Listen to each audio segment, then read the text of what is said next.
আজকে দোহারের আরো একটি বিয়ে বাড়ির খাবারের ভিডিও নিয়ে আসলাম। যদিও আজকের এই ভিডিওটা আমি করতে চাই নাই, নাইম ভাই জোর করে আমাকে ভিডিও করাইছে। দোহারের বিয়ে বাড়ির খাবারগুলা খুবই তৃপ্তি সহকারে খাই আমরা, কারণ হচ্ছে দোহারের বিয়ে বাড়ির খাবারগুলা খুব বেশি মজার হয়।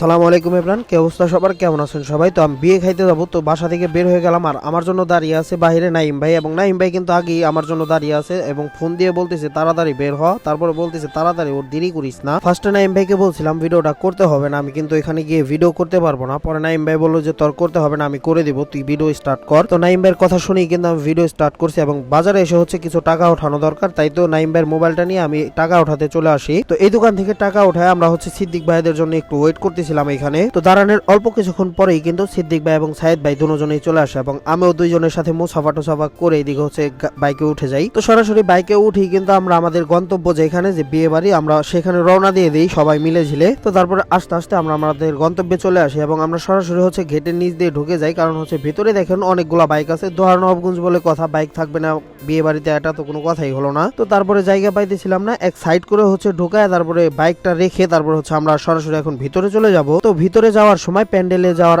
আগে হচ্ছে দেখতে পারলাম এখানে বাবরচিরা হচ্ছে যেখান থেকে আর কি রান্না টান্না করছে এখান থেকে বেড়ে টেড়ে দিতেছে সবার জন্য। তো প্যান্ডেল এসে হচ্ছে জামাইয়ের সাথে মানে আব্দুর রহমান ভাইয়ের সাথে হচ্ছে হাত মিলাইলাম, আর যেহেতু ব্যস্ত যেখানে খুব একটা সময় দিতে পারে না আমাদেরকে। তো তারপরে এদিকে খেয়াল করে দেখতে পারলাম যে একটা বৈঠক চলতেছে এখানে। তো বৈঠক যেহেতু একটা চলতেছে, তো ভাবলাম যে সাইডে একটা চক আছে, চকটা একটু ছোটখাটোই তবে দেখতে খুব সুন্দর, তাই ভাবলাম যে এখান থেকে একটু ঘুরে আসি এবং ছবি টবি তুলে আসি সবাই মিলে ঝিলে। আর চকটা বেশ বড় না হলেও কিন্তু দেখতে খুবই সুন্দর ছিল, তবে এই দিক দিয়ে হচ্ছে অনেকগুলা জামা কাপড় টাপড় মিলে রাখছিল সবাই। তো এখানে ছবি টবি তোলার সময় দেখলাম যে এখানে খাওয়া দাওয়া শেষ করে সব মানুষ বের হয়ে যাইতেছে। তো ভাবলাম যে এখন চলেন আমরা ভিতরে গিয়ে একটু বসি, এবং এখানে এসে বসার পরে শুনি যে আরো দুইজন বড় ভাই লেট করতেছে, মানে আসতেছে আছে রাস্তায়, আর হয়তো বা 2-4-5 মিনিট লাগবে। তো ভাইয়ের আসার পরেই হচ্ছে আমরা এখানে প্লেটে পানি নিয়ে হাতটা ধুইতেছিলাম সবাই। তো হাতটা ধোয়ার পরে হচ্ছে বসে আছি, কারণ হচ্ছে এই যে একজন একজন করে হচ্ছে নিতেছে চাউল। আর এদিকে কিন্তু আমার প্লেটে চাউল আসার আগেই হচ্ছে ডিম এবং হচ্ছে চিকেন রোস্ট চলে আসছে। তবে চিকেন রোস্টটা দেখে কিন্তু খুবই ভালো লাগলো, কারণ হচ্ছে লেগ পিসটাই হচ্ছে আমাকে দিয়ে দিয়েছে। তো রোস্টটা ডিম দেওয়ার পরে হচ্ছে এখানে এক ভাই হচ্ছে আমাকে চাউল দিয়ে দিতেছিল,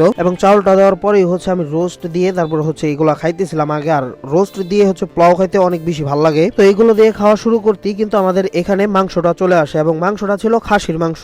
আর এখানে কিন্তু গরুর মাংস ছিল না, শুধু খাসির মাংসই ছিল। তবে খাসির মাংস থেকে খুবই সুন্দর একটা ঘ্রাণ আসতেছিল, আর এমনিতেও বিয়ে বাড়িতে ঢুকলে খাবার দাবারের ঘ্রাণেই হচ্ছে মন ভরে যায়। তো এখান থেকে কয়েক পিস মাংস আমার প্লেটে নিয়ে নিলাম, এবং মাংসগুলাও হাত দিয়ে ধরার সাথে সাথে ছিঁড়ে যাইতেছিল, এতটা পরিমাণ সফট ছিল। আর বিয়ে বাড়ির মাংস গরু হোক বা খাসি দুটোটাই অনেক বেশি সফট হয় এবং খেতেও অনেক বেশি মজার হয়। তো এগুলা খাওয়া দাওয়া শেষ করে হাত দিয়ে যতটুকু পারছি প্লেটটা ক্লিন করে হচ্ছে আমি এখানে দই নিয়ে নিলাম। আর এই দইটা কিন্তু ধর্ণগঞ্জের দইটাও কিন্তু সেরা হয়। আর এই দই জিনিসটা কার কাছে কেমন লাগে আমি জানি না, তবে এই দই জিনিসটা আমার কাছে অনেক বেশি ভালো লাগে, আমার কাছে খুবই মজা লাগে এই দই জিনিসটা। তো যাই হোক, এখানে খাওয়া দাওয়া শেষ করে ভাইয়ের সাথে দেখা করে টাকা টোকা দিয়ে হচ্ছে আমরা বিয়ে বাড়ি থেকে বের হয়ে যাইতেছিলাম। সো গাইস, আজকের ভিডিও এই পর্যন্তই, দেখা হচ্ছে নতুন কোনো ভিডিওতে। সবাই ভালো থাকবেন, সুস্থ থাকবেন, আর এই ভিডিওটা ভালো লাগলে অবশ্যই লাইক কমেন্ট শেয়ার করে যাবেন। আল্লাহ হাফেজ।